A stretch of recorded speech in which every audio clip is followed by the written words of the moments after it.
This is the story of Mr. Daydream by Roger Hargreaves. This is a story about Mr. Daydream. You know what he looks like, don't you? Because you've seen his picture on the front of this book. It's also a story about a little boy called Jack. And you don't know what he looks like, so here's a picture of him. Now, Jack was a very good little boy. He always ate up all of his lunch. He always went to bed when he was told. He always said please and thank you. But Jack was a daydreamer. Whenever he was supposed to be thinking about something, he found himself thinking about something else. Daydreaming. One day, Jack was at school. He was sitting at his desk, listening to the teacher talking about history. It was a very warm day, and Jack was glad he was sitting at the back of the classroom next to the open window. Suddenly, out of the corner of his eye, Jack saw something outside the window on the grass in front of the school. Something blue. It was a small cloud-shaped figure. Jack couldn't believe his eyes. The figure looked at Jack, looking at him, smiled and waved. Jack looked at his teacher, who was still talking. Then he got up quietly, ever so quietly, and slipped out of the open window. He crossed the grass to the strange-looking cloud-shaped figure. "Hello," he said. "Who are you?" "I'm Mr. Daydream," said the figure. "What's your name?" "Jack," said Jack. "I'm going off on an adventure," said Mr. Daydream to Jack. "Would you like to come with me?" "Oh, yes, please," replied Jack. "Very well, then," said Mr. Daydream, and, putting 2 fingers in his mouth, he let out the loudest whistle Jack had ever heard in his whole life. A huge bird swooped down out of the sky and landed beside Jack and Mr. Daydream. "Come on," said Mr. Daydream to Jack, and climbed onto the bird's back. Jack climbed on too. It was a really enormous bird, and there was plenty of room for both of them.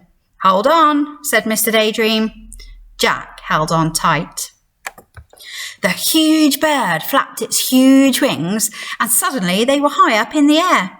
They flew faster and faster over the countryside. They flew over fields and farms and towns and hills and trees and valleys until they were far, far away from Jack's school. It was very exciting. Mr. Daydream turned to Jack. "How would you like to go to Africa?"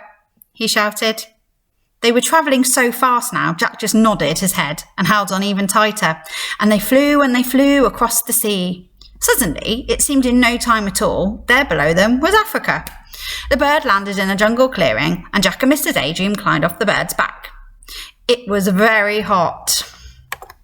"Come on," said Mr. Daydream to Jack. "Let's go and explore." So off they set, pushing their way through the jungle. Suddenly, in the middle of the clearing, they saw an elephant. "Hello, Mr. Daydream," trumpeted the elephant down its trunk. "Would you like a lift?" "Yes, please," replied Mr. Daydream, and the elephant reached out his trunk, picked him up, and then put him on his back. Then he reached out his trunk again, picked up Jack, and put him on his back. It was very high. The elephant carried them through the jungle until they came to a river. Then he set them down on the ground, said goodbye, and went off back into the jungle. "How are we going to cross the river?" Jack asked Mr. Daydream.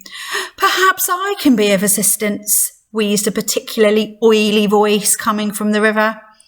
They looked, and there was a crocodile. "Use my back as a bridge," suggested the crocodile. It was very helpful. They were halfway across the river, on the crocodile's back, when the crocodile grinned a rather nasty grin, all teeth and no smile. Then, flicking his enormous tail and shooting Jack and Mr. Daydream up into the air, the crocodile opened his horribly large mouth and waited. It was very frightening. "Oh dear," gasped Jack as he looked down at that enormous mouthful of teeth. "Oh dear, oh help." Mr. Daydream, upside down beside him, put 2 fingers in his mouth and let out that very large whistle of his. Suddenly, just as the crocodile's mouth was about to go snap, the big bird swooped down out of the sky. Mr. Daydream and Jack landed right on the bird's back. "Whew," said Jack. "Bother," said the crocodile. "Well, I promised you an adventure, didn't I?" grinned Mr. Daydream. "You certainly did," said Jack. "And now," said Mr. Daydream, "I think we will go to Australia." And they did.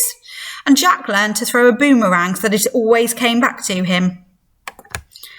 "And now," said Mr. Daydream, "I think we will go to the North Pole." And they did.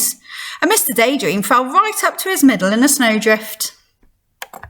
"And now," said Mr. Daydream, "I think we will go to the Wild West." And they did. And Mr. Daydream found a huge 10-gallon cowboy hat. The trouble was, when he put it on, he couldn't see out. "Jack!" he called from underneath the hat. "Jack! Jack!" Suddenly, Jack realised that it wasn't Mr. Daydream saying his name, it was his teacher. And Jack wasn't in the Wild West. He was sitting at his school desk. "Jack," said the teacher again, "you've been daydreaming." It was true.